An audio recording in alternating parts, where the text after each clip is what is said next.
The first thing I saw was the clean, pale wood where 6 lemon trees had been standing the night before.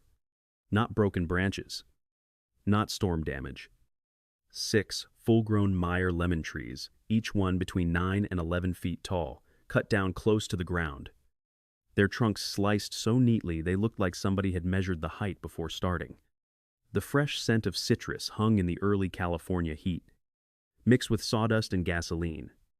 And sitting across the property line, holding a paper cup of coffee like he was watching a landscaping crew work on a Saturday morning, was my neighbor, Grant Bell. "You should thank me," he called out. Those things were dropping fruit on my side. I looked at the stumps. Then I looked at him. Grant had no idea that his own security camera had recorded every minute of it. And by the time he understood what that footage showed, he wasn't arguing about lemons anymore. He was trying to explain why he had crossed a marked property line at 4:18 inches the morning with a chainsaw, a rented utility trailer, and 2 men who clearly knew they were not supposed to be there. My name is Anna. I've lived on Marigold Lane in the San Gabriel Valley for 14 years. It's one of those older Southern California neighborhoods where the lots are small but the yards still matter. Most houses were built in the late 70s, before every backyard became artificial turf, outdoor kitchens, and gray stone walls designed to look expensive from the street.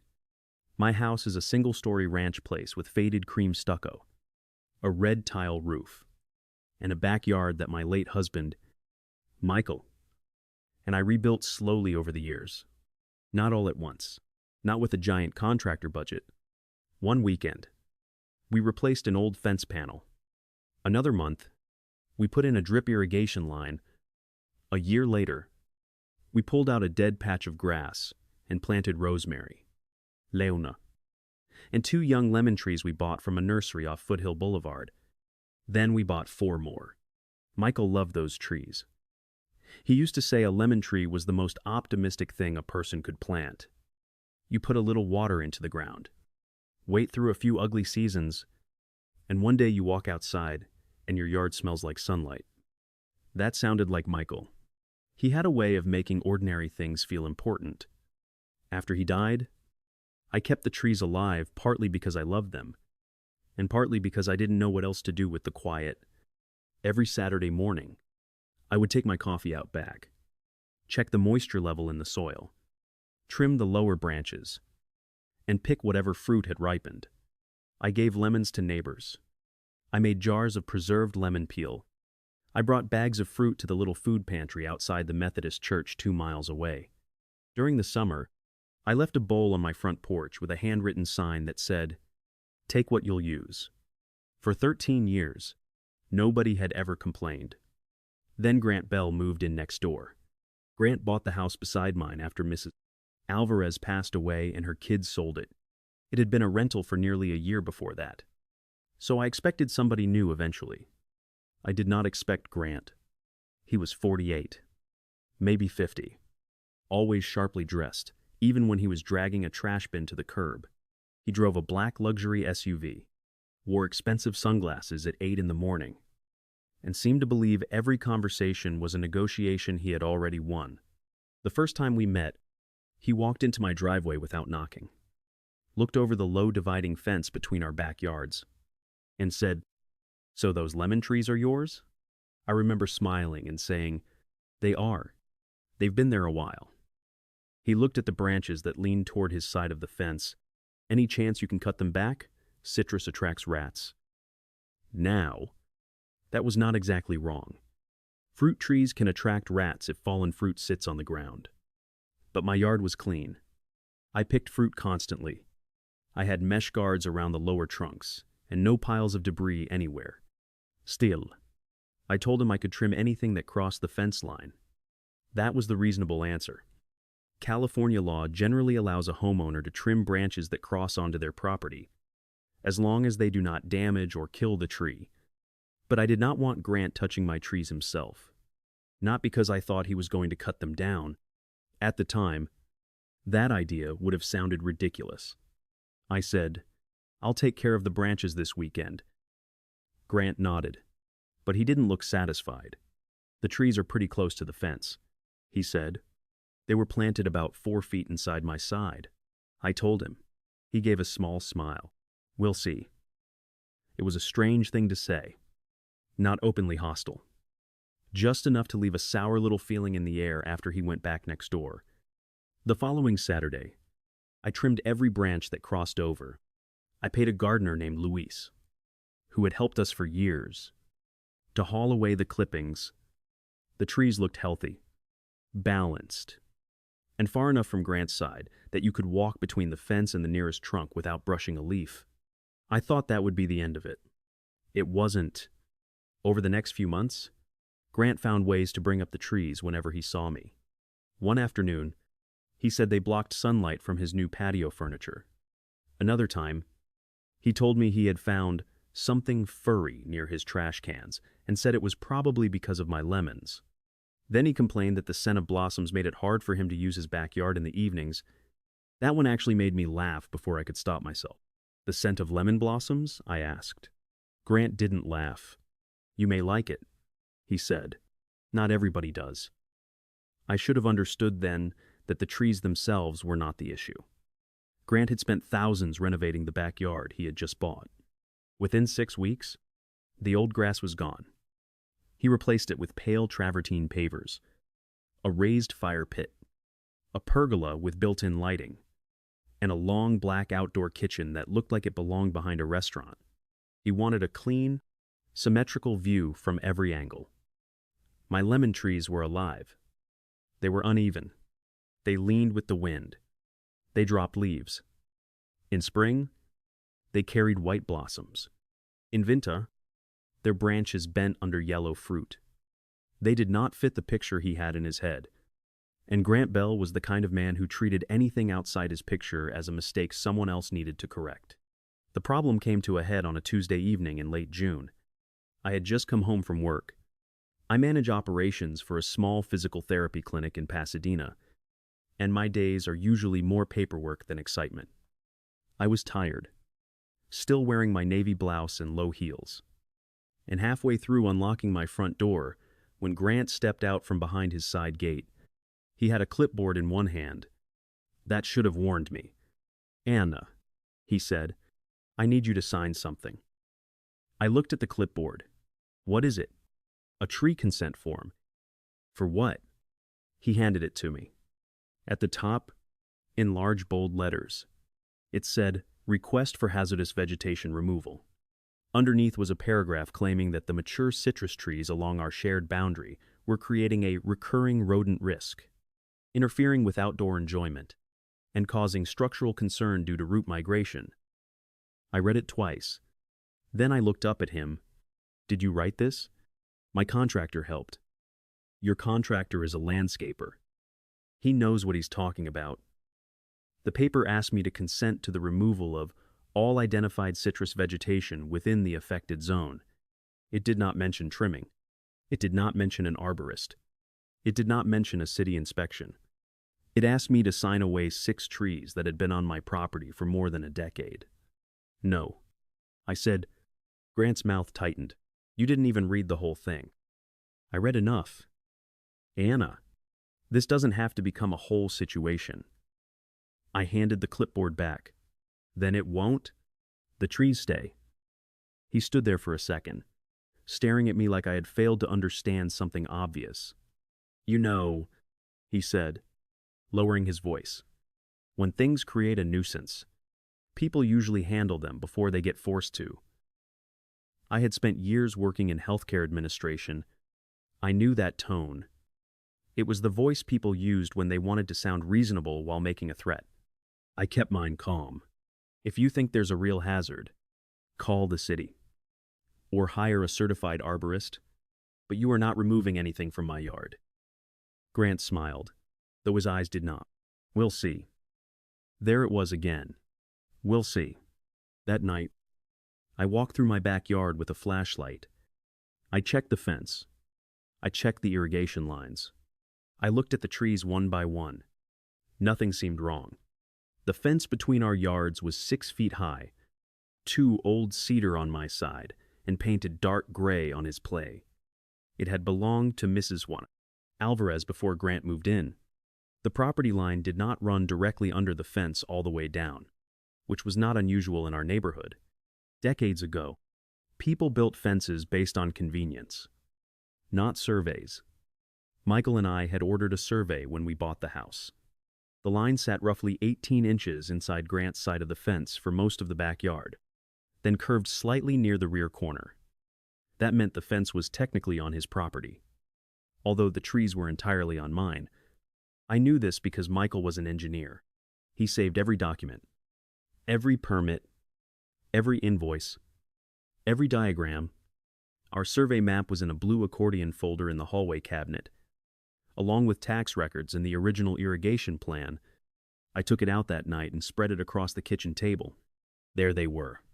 The boundary markers, the measurements, the exact locations of the trees. The nearest lemon tree stood 3 feet and 8 inches from the line, not close enough for any honest person to confuse whose tree it was. I took pictures of the map with my phone. Then I took fresh photos of each tree from several angles, including the trunks, the fence, and the corner markers. Part of me felt silly doing it. Part of me was already afraid I was not being silly enough. The next morning, I called Luis. "Can you come by this week?" I asked. "I need you to take a look at the lemon trees." "Anything wrong?" "Not yet," I said. "I just want a record that they're healthy." Luis understood right away. People who work on homes for years learn to recognize trouble before homeowners want to name it. He came Thursday afternoon with a measuring tape, his pruning tools, and his quiet, patient manner. He inspected all 6 trees, checked the leaves, looked for disease, and found nothing beyond ordinary summer stress. "These are good trees," he said. "Maybe they need a deeper watering on the west side, but they're strong. Can you write that down for me?" He looked at me. "Neighbor issue?" "Yes." Luis nodded once. "I'll write it down." He took photographs too. Close-ups of the trunks, wide shots showing the placement, photos of the roots and irrigation emitters.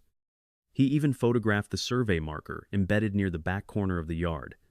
Before leaving, he said, "Anna, you should put a camera facing this side. I have one over the garage. Put one in the backyard." I told him I would. I meant to do it that weekend. I wish I had done it that night. 3 days later, I woke up at 6:12 on a Sunday morning because my bedroom felt too quiet. That may sound strange, but once you have lived in a house long enough, quiet has different shapes. There is the good kind, when everything is asleep and settled. Then there is the kind that makes you sit up before you know why. I got dressed, walked through the kitchen, and looked out the back window. At first, I thought someone had stolen my fence. Then my eyes adjusted. The fence was still there. The trees were gone. I stood at the sliding glass door for what felt like a full minute, unable to move. The branches had been removed so completely that the space looked wider than it ever had before. The ground beneath the trees was covered in sawdust. 6 stumps sat in the dirt like somebody had cut the legs off a table. The smallest tree was gone entirely. Its stump had been dug out and taken. I opened the back door and walked outside barefoot. The ground was still damp where the irrigation line had been pulled loose. One of the drip hoses had been severed. My rosemary hedge had been crushed in 2 places. Near the far fence post, I found a long scrape in the dirt, like a trailer wheel had rolled through the flower bed. Then I saw Grant on his patio. He was wearing a white polo shirt, shorts, and expensive running shoes. His outdoor kitchen lights were still on, even though the sun had come up. He looked over at me. I asked the only question I could manage. "Did you do this?" Grant took a sip of coffee. I had the problem handled. My hands started shaking. "You cut down my trees. They were a nuisance. You came into my yard. They were damaging my property. They weren't even on your property." He shrugged. "The fence is mine." For a second, the whole world narrowed down to that sentence. The fence is mine. As if owning a fence gave him the right to cross a property line. As if the trees were just furniture he could throw out because he didn't like looking at them. I took a breath, then another. "Did you get permission from the city?" I asked. Grant's expression changed just slightly. Why would I need permission? Did you get a report from an arborist? They were lemon trees. Anna, not redwoods. Did you get my permission? He laughed once, without humor. You told me no. That's why I stopped asking. That was the moment my grief turned into something colder. Not rage. Not yet. Clarity. I went back inside, put on shoes, and called the non-emergency police line. I told them someone had entered my fenced backyard and cut down 6 mature citrus trees without permission. The dispatcher asked whether I had seen it happen. No, I said, but my neighbor just admitted he had it done. An officer came out about 40 minutes later. His name was Officer Medina. He was polite, careful, and visibly tired in the way officers often are when they arrive at what looks, at first glance, like a neighbor dispute. He listened while I explained. He walked into my backyard, took photographs, measured the stumps, and asked if I had a survey. I showed him the blue folder. Then Grant came out. He did not seem worried. If anything, he seemed annoyed that the police had been called. Officer Medina asked him directly, "Did you arrange for someone to remove the citrus trees on Ms. Dawson's property?" Grant answered, "I arranged for hazardous branches to be removed from my side. I did not tell anyone to trespass." I stared at him. "You just told me you had the problem handled." Grant looked at the officer. I told her the nuisance had been addressed. Officer Medina asked if he had invoices, permits, or the name of the company he hired. Grant said he would need to check with his contractor. The officer wrote that down. Then he told me something I already suspected but did not want to hear, because the actual cutting had not been witnessed. And because Grant was now denying, he ordered trespass. The criminal side might be difficult to prove immediately, but he made a report. He photographed everything. He advised me to contact the city's urban forestry division and speak with a property attorney. Grant looked almost relieved. He thought that meant he had won.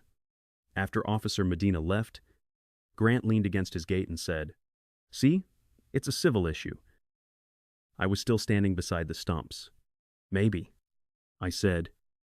He gave me that same smooth little smile. "And civil issues cost money. You're going to spend 10 times what those trees were worth, trying to prove a point." I looked past him at his backyard. That was when I noticed the black camera mounted under the corner of his new pergola. It faced directly toward the narrow strip between our homes, and for the first time that morning, I felt something close to hope.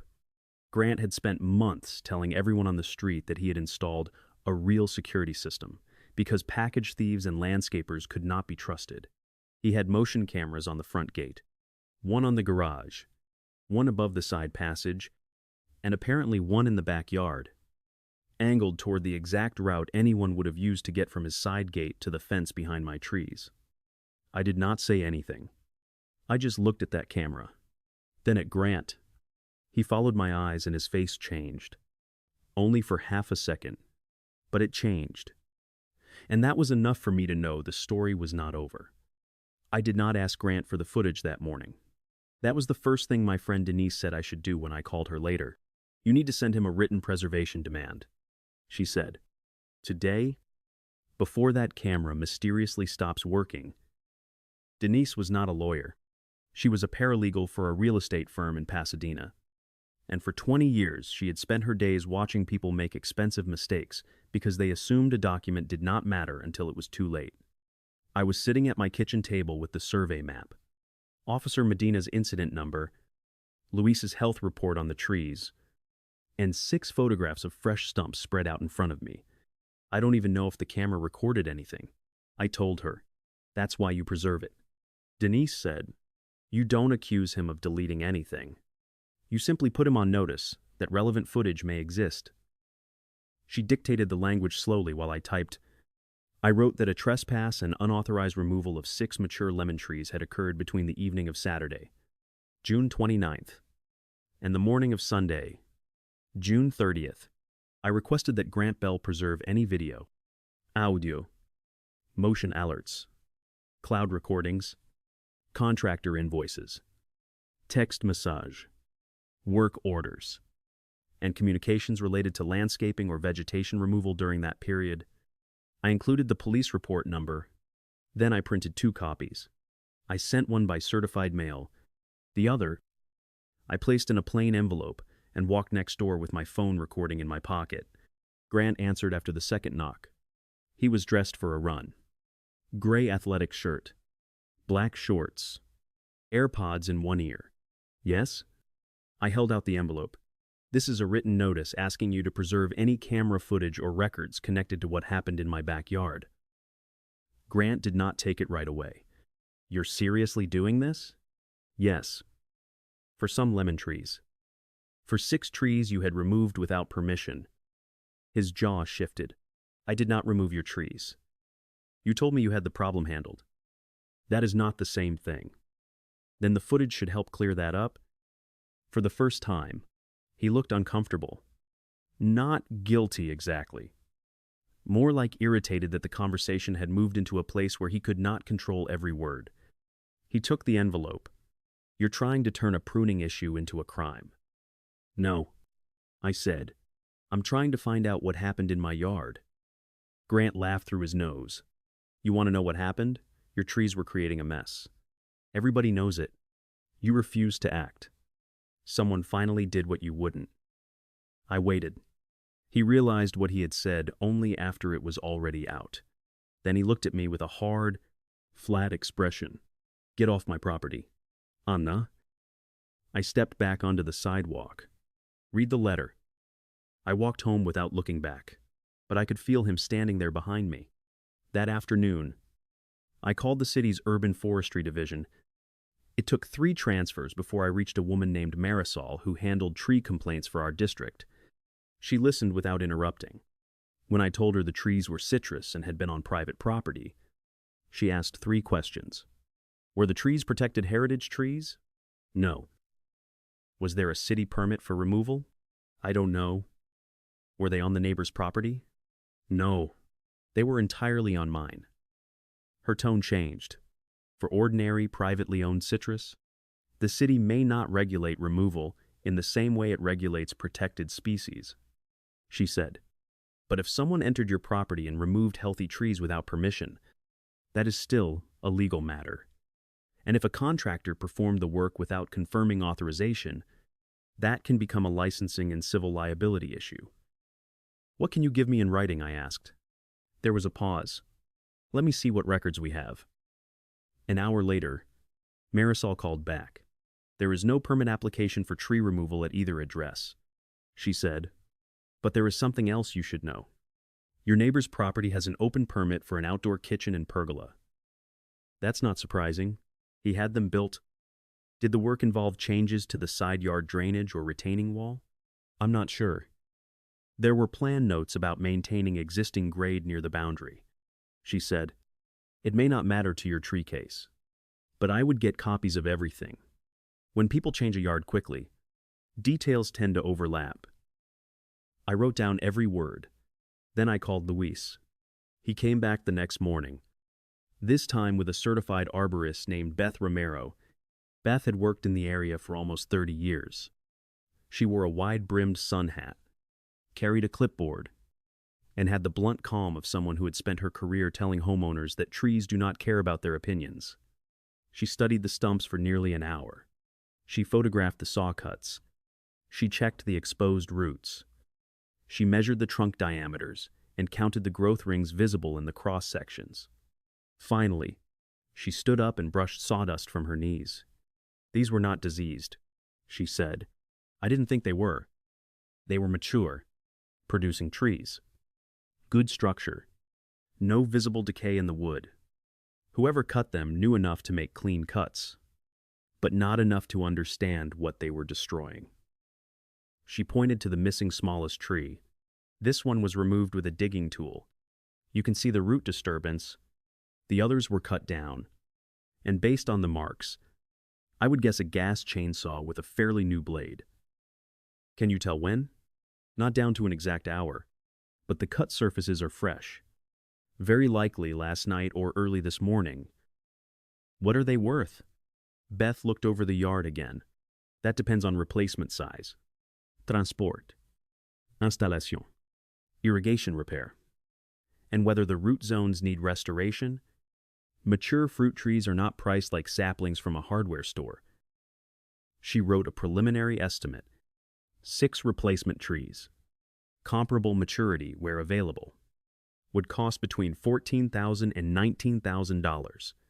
That was without including the damaged rosemary bed, irrigation repair, labor, cleanup, or any legal damages a court might consider for wrongful cutting. I sat down on the patio step. For months, Grant had acted as though my trees were worthless because they were ordinary. But ordinary things become valuable when they take 11 years to grow. Beth sent me a written report that afternoon. The language was careful and factual. Healthy trees. No evidence of dangerous disease. Fresh mechanical cuts. No reasonable horticultural justification for immediate removal. Then, at the bottom, she included a sentence that mattered more than I understood at the time. The removal of these trees would have required deliberate access from the adjacent property or through the owner's secured side gate. The work could not reasonably have been completed by incidental trimming from outside the property boundary. That sentence meant whoever did it had entered my yard, and Grant knew it. By Tuesday, I had hired an attorney. Her name was Priya Shah. Denise recommended her because she handled property disputes without turning every conversation into a billing event. Priya had a small office above a bakery in Old Town Pasadena. And when I met her, she listened to the entire story, without checking her phone once. I brought everything, bro. The survey, the police report, Beth's arborist report, Louis' photo, the certified mail receipt, the city permit notes, a printed timeline of Grant's complaints, even screenshots of the texts he had sent me over the previous months. The most important text was from 3 weeks before the trees were cut. Grant had written, "Those trees are causing damage, and you need to deal with them." I had replied, "I had Luis inspect them. They are healthy, and inside my property line. I have trimmed all branches crossing the fence. Please do not enter my yard or touch the trees." Grant had answered, "Then you are choosing the consequences." At the time, I thought he was trying to intimidate me. Now, Priya read it twice. "That is not a confession," she said, "but it establishes notice. He knew the trees were yours. He knew you objected to anyone touching them, and he warned you something would happen." She placed the phone down. "What do you want?" The question caught me off guard. "I want my trees back." "You can't get those exact trees back." "I know." "Then what do you want?" I stared at the photographs of the stumps. "I want him to understand he cannot walk into someone else's yard and erase something because it inconveniences him." Priya nodded. "Good. That is clearer than revenge." She explained the paths we could take. We could file a civil claim for damages. Depending on the facts and the evidence, California law could allow enhanced damages for wrongful injury to trees. We could request a temporary injunction if there was a continuing risk to the property. We could seek discovery of camera footage, contractor records, and communications. But none of that would happen overnight. A lawsuit would take time. It might take money. And Grant, if he had enough sense to understand the trouble he was in, would likely deny everything until someone forced him to produce evidence. "What about the camera?" I asked. Priya looked at me. "Did you see it?" "Yes. It faces the route from his side gate to the area behind my trees. Then we send a formal preservation letter immediately." She typed while I sat across from her. The letter was much stronger than mine. It named Grant directly. It listed the categories of evidence. It warned him that deleting or altering relevant recordings after receiving notice could have serious consequences in court. It also demanded that he identify every contractor, landscaper, employee, or third party who entered either property during the relevant time period. Priya sent it by email, certified mail, and overnight delivery. Grant received it the next morning. I know because he came to my front door at 7:40 p.m. That evening, I was watering the front planter when his black SUV pulled into his driveway. He got out fast, walked straight across the lawn, and stopped near my gate. "Anna," he said, "we need to talk." I turned off the hose. "We can talk with my attorney copied on the email." "Oh, come on. You have her information." He ran a hand through his hair. "This has gone far enough. You cut down 6 of my trees." "I did not cut down anything." "Then why are you here?" He looked toward my house, making sure no one else was around. Then he lowered his voice. "Because you're making a mistake. You don't want to start something you can't afford to finish." That sentence was so familiar that I almost laughed. It was the same argument he had used with the police. Civil issues cost money. You will spend more than the trees are worth. You cannot afford to prove a point. But he had made one wrong assumption. He thought I was alone. I had lost Michael. Yes. But I had friends. I had neighbors. I had records. I had spent 14 years living in that house, paying attention to the things that mattered. And now I had an attorney who knew exactly what to ask for. "I'm not threatening you, Grant," I said. "I'm asking you to tell the truth." He looked at me for a long moment. Then he said, "You have no idea what you're talking about." And he walked back to his house. The next day, something strange happened. At 6:03 the morning, my phone buzzed with a motion alert. I had installed a small wireless camera in my backyard the night before. It was mounted under the eave outside my kitchen window, aimed toward the stumps and the shared fence. I had not expected to catch anything immediately. Mostly, I wanted to protect what was left. The alert showed Grant in his side yard. He was wearing a dark hoodie and gloves. He walked to the fence, stood beside the camera, mounted under his pergola, and raised both hands toward it. Then the video cut out. A few seconds later, the camera came back on. Grant had removed the camera from its bracket. I watched the clip 3 times. He did not cross into my yard. He did not say anything. But he removed the very camera that may have recorded the cutting. I sent the clip to Priya. She called me within 10 minutes. "Do not contact him," she said. "Do not post that anywhere. Save the original file in 2 places. Email it to me. And keep a copy on a drive." Does this mean he deleted the footage? We don't know. Some systems record locally, some to the cloud, some both. But the timing is bad for him. By that afternoon, Priya filed an emergency request with the court for limited preservation and inspection of the camera system. It was not a full trial. It was not even close. But it gave us a way to ask a judge to prevent relevant evidence from disappearing while the case moved forward. Grant's attorney responded 2 days later. Her name was Celia Morse, and her letter was exactly what you would expect from someone being paid to make a bad situation sound ordinary. She claimed Grant had hired a landscaping crew to trim overhanging vegetation from his side of the fence. She claimed he had not authorized entry onto my property. She claimed any damage was unintentional and incidental. And she claimed the camera system had been removed because it was malfunctioning. The letter included one sentence that made Priya sit up straighter. "Mr. 1. Bell's exterior camera had not been operational for several days before the alleged incident." Priya read it aloud, then looked at me. "Had he told you that before?" "No." "Did you see the camera light on Sunday morning?" "Yes. I noticed it because the pergola lights were still on. There was a blue indicator on the camera." "And did your camera record him removing it?" "Yes." Priya leaned back. Then either his lawyer was given incomplete information, or someone is trying to create a timeline that does not match reality. That was the first time I felt the balance shift, not because I had proof yet, but because Grant had started telling a story that needed too many things to be true at once. His camera was broken, but he removed it after receiving a preservation notice. He had only ordered trimming, but every tree was cut down inside my property line. He had not authorized trespass. But someone had entered a locked yard, dragged branches through a narrow side passage, loaded a trailer, and removed a stump. And he had told me, in front of Officer Medina, that he had the problem handled.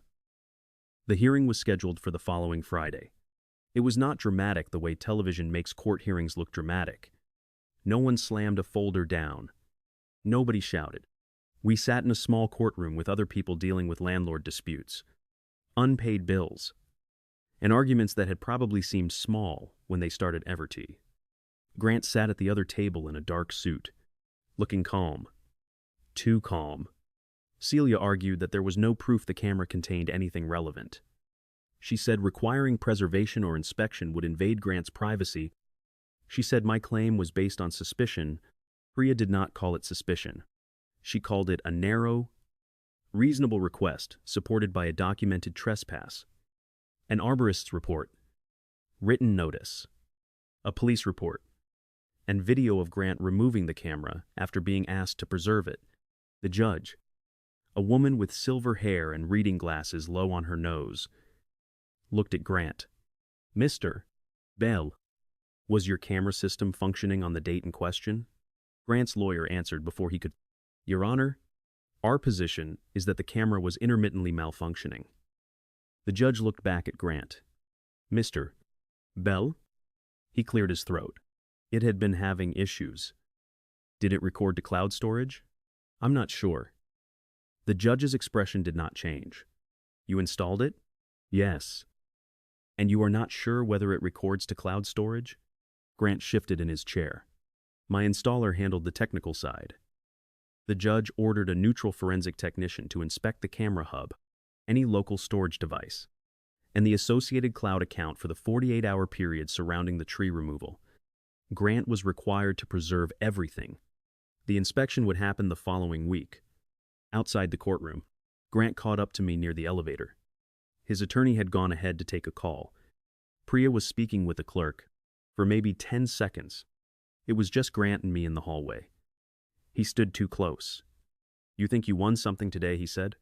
I think the judge wants facts. You're letting this ruin both our lives over some landscaping. I looked at him. No. Grant, you made a decision in my backyard. I'm just refusing to carry it for you. His face went red. Then he leaned closer and whispered, You should have taken the money when you had the chance. I froze. What money? He said nothing. The elevator doors opened. Grant stepped inside and the doors closed before I could ask another question. When Priya returned, I told her exactly what he had said. She frowned. Did he make you an offer? No. Not directly? No. She thought for a moment, then either he is confused, or someone connected to him tried to settle this before you knew there was a settlement. That did not make sense. Not yet, but it would. 4 days later, the forensic technician found the first piece of footage, not the video from Grant's backyard camera. Something better. A motion clip from his front driveway camera, time-stamped at 3:50 a.m. It showed a white landscaping pickup backing into Grant's drive. 2 men got out. Then Grant stepped outside in a dark jacket, holding what looked like a set of keys. And when the video froze on the frame where he handed those keys to one of the men, I knew the footage from the backyard camera was only going to tell us how bad it was. The driveway footage told us who had opened the door. The forensic inspection happened on a Wednesday morning. Priya told me not to expect a dramatic reveal. No one was going to plug in a hard drive, press play, and suddenly expose Grant in front of a room full of people. Real evidence is usually slower than that. It comes in spreadsheets, systemlogs, timestamps, file paths, router records, and the quiet certainty of someone who knows where deleted things tend to leave traces. The court-appointed technician was named David Klein. He had worked in digital forensics for more than 15 years and looked exactly like the kind of person you would want handling a complicated problem. Neutral expression, plain blue shirt, no interest in anyone's emotions. Grant and Celia were there.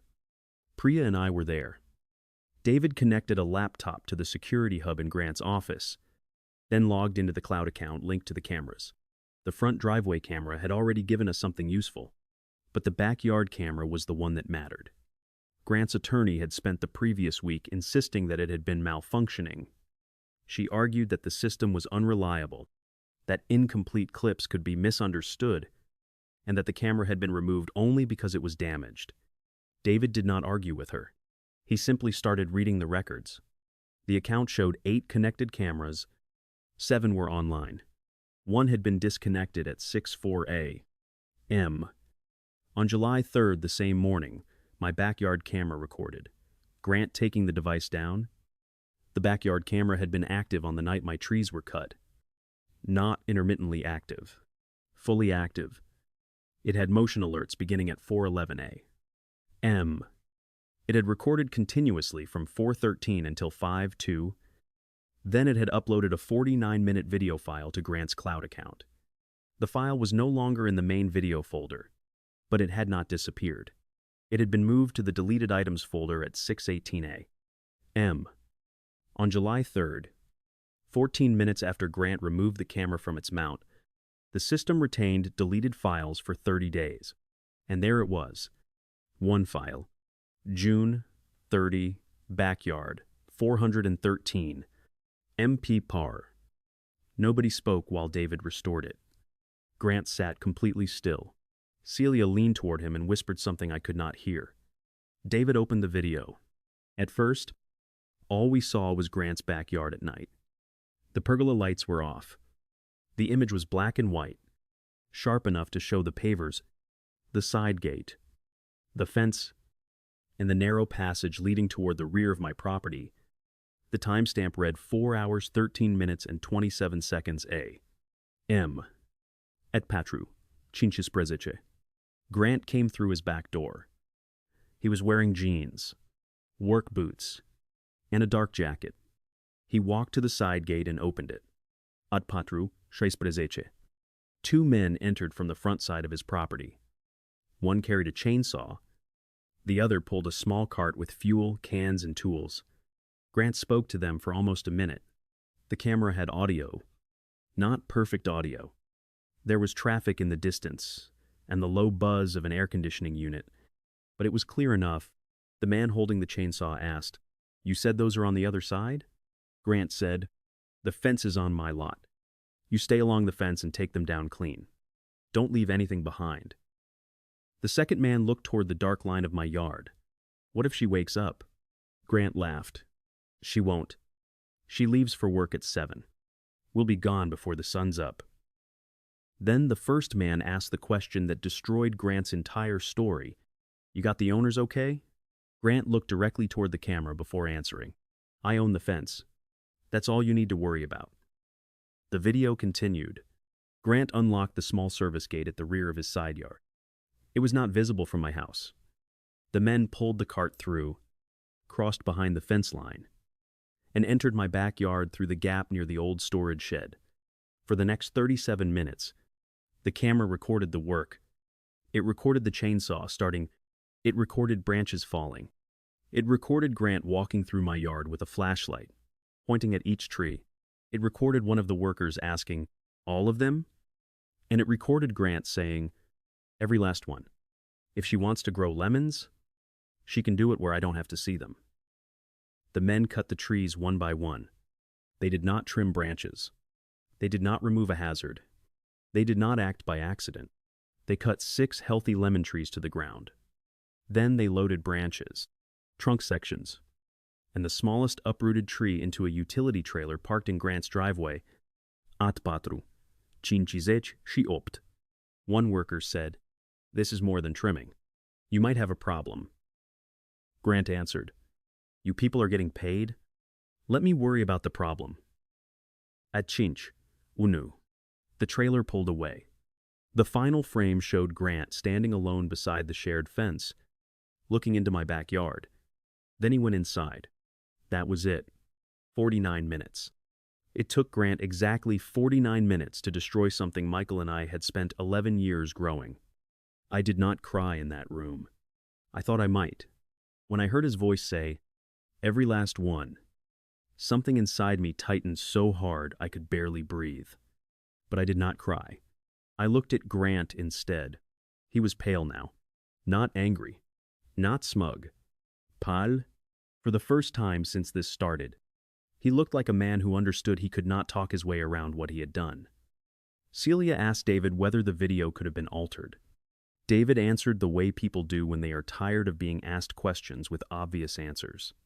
The file metadata is consistent with the system's recording history. The upload logs are consistent.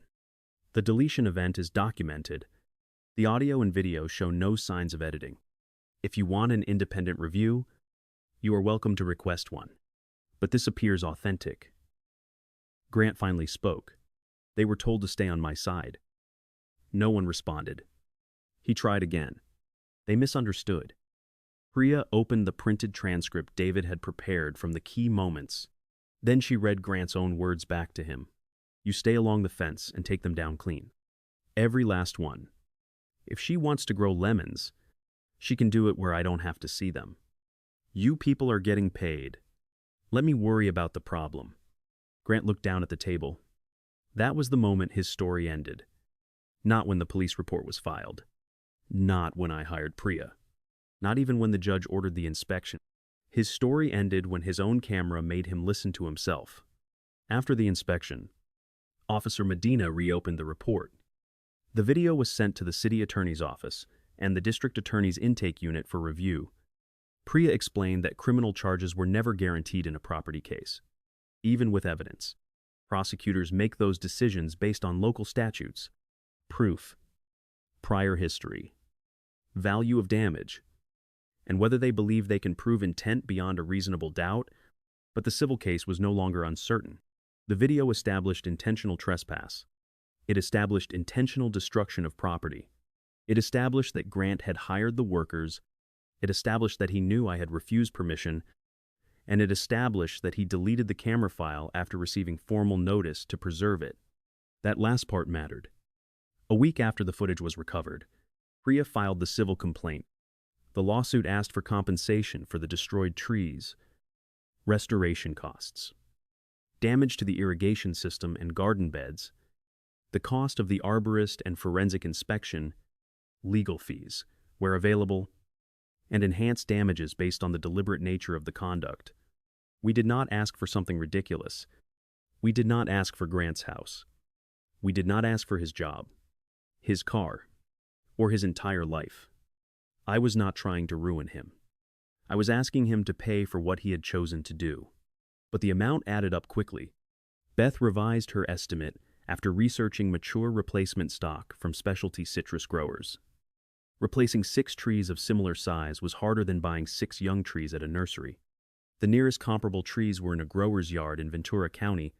They had to be boxed, transported, planted with proper equipment, and supported through the first year so their root systems had a real chance. The irrigation line needed repair. The soil where the smallest tree had been ripped out needed treatment. The crushed rosemary hedge had to be replaced. A section of my fence had been loosened from the workers dragging branches through the gap. The direct restoration estimate came to $28. Then there were the reports. Inspection, filing costs, and the digital forensic work. Grant had told me I would spend 10 times what the trees were worth to prove a point.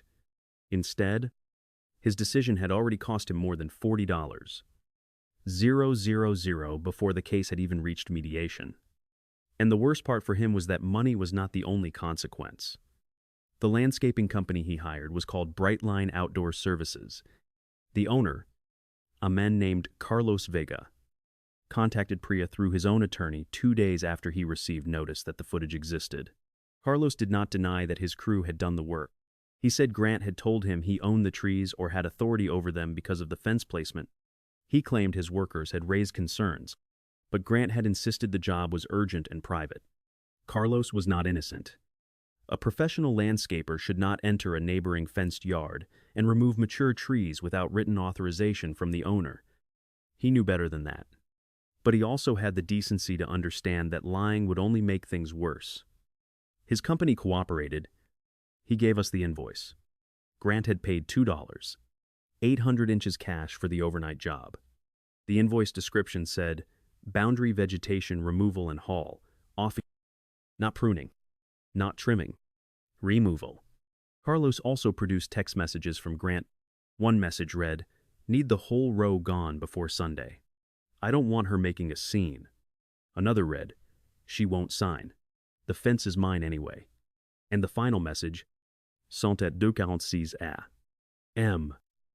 The morning of the cutting, said, bring the trailer. Take the trunks too. I don't want evidence sitting in my driveway. That message made Priya go quiet for a moment. Then she said, he really did not think anyone would ever see this. Brightline's insurance carrier opened its own claim because the company's employees had participated in the trespass. Carlos agreed to contribute toward the restoration costs rather than fight the facts. He also lost a maintenance contract with a local property management company after they learned what happened. I did not celebrate that. I understood that his employees needed work. I understood that one terrible overnight job could hurt people who had not made the original decision. But Carlos apologized to me directly. He came to my front porch one afternoon, stood with his hat in both hands, and said, Mass, Dawson, I should have walked away. I knew that job felt wrong. I'm sorry. It did not bring back the trees. Still, it mattered. Grant never apologized. Not once. Instead, he tried a different strategy. He claimed that the trees had caused damage to his new patio project. His attorney hired a consultant who wrote a report saying citrus roots can expand and may interfere with hardscape installations. May interfere. Can expand. Could potentially create problems. Priya had Beth review it. Beth looked at the report, then laughed so hard she had to set it down. What? I asked. The consultant is discussing generic citrus behavior. He didn't examine your trees before they were cut. He didn't inspect the roots. He didn't even measure the distance from the trees to Grant's patio. She tapped a diagram. His pavers are over 12 feet from the closest tree. There was no evidence of root damage. And more importantly, even if there had been, that would not give him permission to cut trees down in your yard. Priya sent the response back with photographs, measurements, and a simple line that became one of my favorite sentences in the entire case. A concern about possible future inconvenience does not create a present right to destroy another person's property. Grant also tried to claim that the fence line had confused everyone. That argument did not last long either. The original survey showed the trees were on my property. The recorded deed showed the same.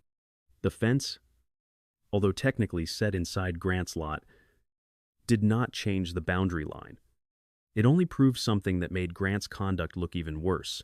He had relied on a fence he knew was not the legal property line because he thought nobody would take the time to check, and I had checked. That is the thing people like Grant often misunderstand. They think calm means unaware. They think somebody who does not yell has not noticed what is happening. They think a person living quietly is a person who will accept being pushed. But there is a difference between being peaceful and being easy to take from. I had been peaceful. I was no longer easy to take from. 3 months after the trees were cut, we went to mediation. The mediator was a retired judge named Leonard Hayes. He met with each side separately at first, then brought us together only after he believed there was a real chance of settlement. Grant arrived looking different. The expensive sunglasses were gone. His suit looked rumpled. There were dark circles under his eyes. His black SUV had a long scrape along one side, though I had no idea how it got there. For the first time, he looked less like a man preparing to win and more like a man trying to calculate what losing would cost. The opening offer from his side was $18. Ling, ling, ling. Priya did not even let me answer. No, she said. Celia looked offended. Your client is receiving replacement trees. My client is receiving an offer that does not cover the documented cost of restoring what your client intentionally destroyed. It is a generous offer. Priya opened a binder. Your client entered her yard after she expressly denied consent. He hired a contractor. He directed the removal of 6 mature trees. He instructed the contractor to take the trunks to avoid leaving evidence. He deleted security footage after receiving notice to preserve it. This is not a disagreement over a hedge. We have video, message, invoices, reports, and a neutral forensic examination. The room went quiet. Then Celia said, "What number are you asking for?" Priya gave her the number. 96 美元. Wu Bei. I knew it sounded high. I had been nervous when Priya explained it to me beforehand, but it included the restoration estimate, the cost of the forensic work, the arborist fees, property damage, legal expenses, and a reasonable amount recognizing that Grant's conduct was deliberate, not careless. He had not accidentally damaged one branch. He had planned the job in the middle of the night. He had paid cash. He had removed the evidence. He had lied to the police. He had deleted footage, and then he had tried to frighten me into walking away. Grant looked at me across the conference table. "This is insane," he said. "You're trying to make money off 6 trees." I felt something settle inside me. For months, he had made every conversation about what I could not afford. He had treated the trees as decorations. He had treated my home as an obstacle to the view he wanted. So I looked at him and answered, in the calmest voice I had, "No. Grant, I'm trying to make sure you understand that other people's property is not a discount aisle for your convenience." He stared at me. Then he said something I had not expected. "You don't know what this has done to me." It would have been easy to answer cruelly. It would have been easy to tell him that he had done it to himself, that he had started all of this because he did not like the smell of lemon blossoms, that no one forced him to walk into my backyard at 4 a.m. But I did not say those things. I said, "You had every chance to stop." And he did. He had every chance. He could have trimmed the branches on his side legally. He could have asked for mediation before touching anything. He could have hired an arborist. He could have waited for a city inspection. He could have accepted my offer to maintain the trees. He could have apologized when Officer Medina arrived. He could have preserved the footage. He could have told the truth. Every step of the way, Grant had chosen the harder, uglier path, because he thought being right mattered more than being decent. The mediator met privately with each side again. An hour later, Celia came back with a second offer. "Wushar Meiyuan." Ling ling ling. Priya looked at me. I shook my head. The third offer was $71. Ling, ling, ling. I was tired. I wanted my life back. I wanted to plant the trees and stop waking up every time a truck slowed down on our street. But Priya reminded me that a settlement was not just about ending a case. It was about making sure the ending matched what had happened. So we made one final demand. Grant would pay $84. Ling ling ling. He would pay for the full restoration plan under Beth's supervision. He would sign a written no trespass agreement covering my property. He would provide a written acknowledgement that he had no right to remove, damage, or direct work on any vegetation inside my boundary line. And he would fund a $3,000 donation to the community food pantry that had received lemons from my porch for years. That final condition was mine. Priya asked me whether I really wanted to include it. I did. Grant had destroyed something that fed people, however modestly. Every winter, I brought enough lemons to the pantry for families to take bags home. It was not a grand charity. It was just fruit from my backyard. But it was something good. I wanted something good to come back out of what he had done. Grant refused the food pantry donation at first. Of all things, that was the part he argued over. He said it was performative. The mediator looked at him and said, "Mr. Bell, you are free to take this case to trial. But I would consider carefully whether this is the term you want to make your stand on." Grant signed before the end of the day. The final settlement amount was $84. Ling ling ling.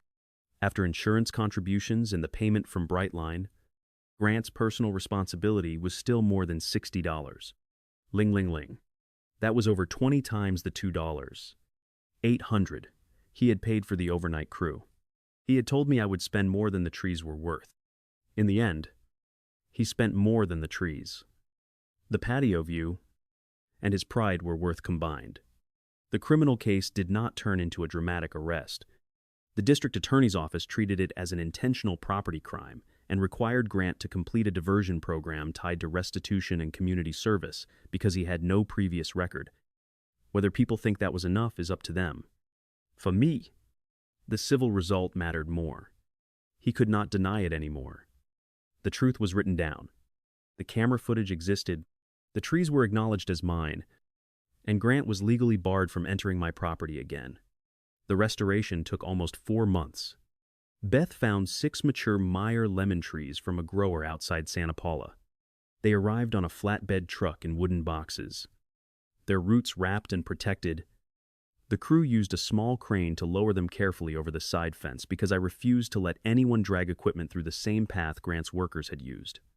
The first day the new trees went in, I stood in my backyard with a cup of coffee and watched the crew work. The trees were not the same. That is the truth. No replacement can fully replace something that grew beside your house for 11 years. These trees had straighter trunks. Their branches were younger. Their leaves were darker. They had not yet learned the direction of our afternoon wind, or the exact way the summer sun hit the rear corner of the yard. But they were alive. That mattered. Luis installed the repaired irrigation system. Beth supervised the soil treatment. The rosemary hedge was replanted. The crushed bed near the fence got new lavender, and I added 2 small flowering shrubs where the old trees had left open space. Then I put up a camera. Not a hidden one. A visible one. It faced the backyard, the gate, and the row of lemon trees. Under it, I mounted a small sign that said, "Private property. No entry without permission." I did not put the sign there to threaten anyone. I put it there because sometimes peace needs a clear border. Grant stayed in his house for another 8 months. We did not speak. I saw him occasionally pulling out of his driveway or carrying grocery bags inside. He looked away every time. Then, one Friday afternoon in February, a moving truck backed up to his curb. By Sunday, the house was empty. A young couple bought it several months later. They introduced themselves the first week they moved in. Their names were Ben and Sophie. They had a toddler and a golden retriever named Pickles who seemed convinced my front porch belonged to him. Ben asked me carefully whether there was any history with the backyard fence. I told him the short version. He looked embarrassed on Grant's behalf. "I'm sorry you had to go through that," he said. Then he pointed toward the new lemon trees. "They look great." "Thank you," I said. A few weeks later, Sophie brought over a small ceramic bowl painted with yellow lemons around the edge. She said she had seen it at a local market and thought of my yard. I still use it for lemons. The trees are producing now, not the way the old ones did, not yet. But last spring, the first tree gave me 11 lemons. The second gave me 9. By the end of the season, I had enough to fill that little bowl, make a few jars of preserved lemons, and bring 2 grocery bags to the food pantry. When I set the bags down at the pantry, one of the volunteers asked whether I had planted more trees. I said, "I did." She smiled. "Good. We miss them." So did I. Sometimes people hear this story and ask why I did not just take Grant's first offer. Whatever it might have been, why I did not let the trees go. Why I kept pushing when it would have been easier to accept the loss and move on. The answer is simple. Because moving on is not the same thing as surrendering the truth. Grant did not make a mistake with a hedge trimmer. He did not misunderstand a boundary. He did not make one bad decision in the heat of an argument. He planned it. He chose the hour. He hired the workers. He gave instructions.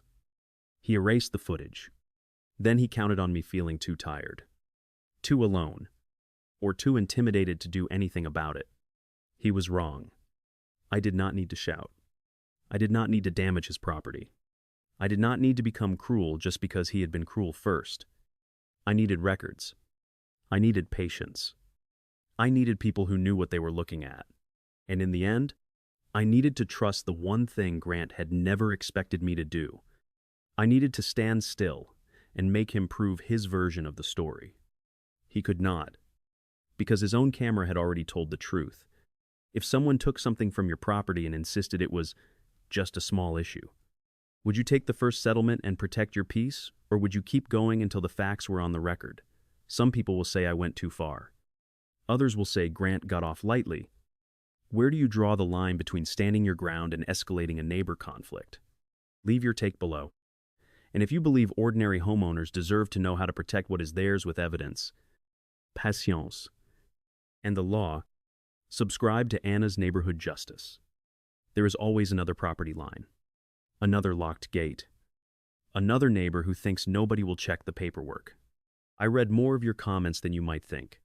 Disclaimer: this video is a dramatized storytelling narrative based on real-life themes and HOA regulations. Names, characters, and specific locations have been changed. Visuals are generated using AI tools for illustrative purposes only.